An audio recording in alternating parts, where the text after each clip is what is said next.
My proudest moment, maybe paradoxically, is to not have a proud moment. I'm not sure pride is something to be proud of. For me, it implies having a high opinion of oneself.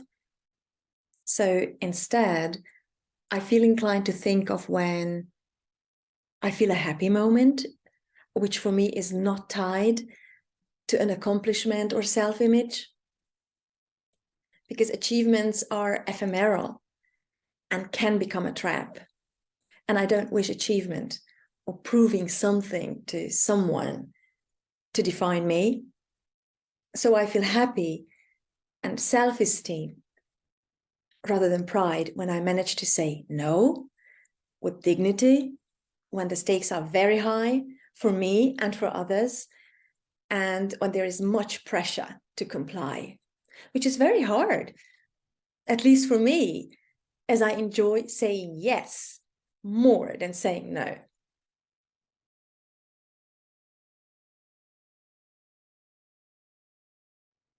The typical work does not exist for me, as I haven't come across any typical clients, even if I might have come across two very similar psychometric assessment outcomes. And the person and her narratives that I would then see in interaction with me would typically paint the real picture, even where I allow myself to be open to it. And that's not always the case either, because I am a human being. And there is risk of self-deceiving more often than I may like to admit it. But there is something typical in this atypical approach to my work with clients. And that's what ICF defines as flexibility, courage to disrupt, bringing in the personal mastery beyond the coaching mastery.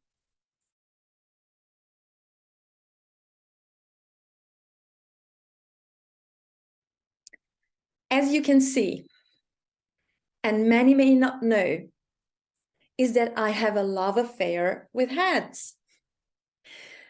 Not hats the Princess of Wales way, but hats that are more the detective way. Hey, I'm on a fact-finding mission and I deeply enjoy the learning that's happening here, the complexity of what we are doing here, that sort of way. We tend to take ourselves too seriously. And that's when the quality of lightness cannot unfold to serve the purpose of what we are doing. Or our clients, who too come in with quite a truckload of serious things and challenges.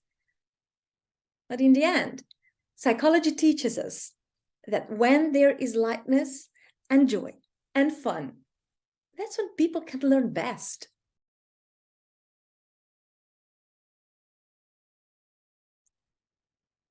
My happy place, and what a joy to say this, is allowing myself to tap into a great support system that I have been fortunate enough to have access to and receive like a gift. Luckily, I love receiving gifts. And the gift of receiving social support bolsters my resilience, particularly in stressful moments. And I have those too.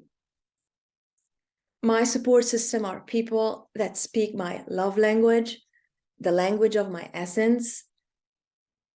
And it's a happy place because I can be held accountable to the needs of that support system too.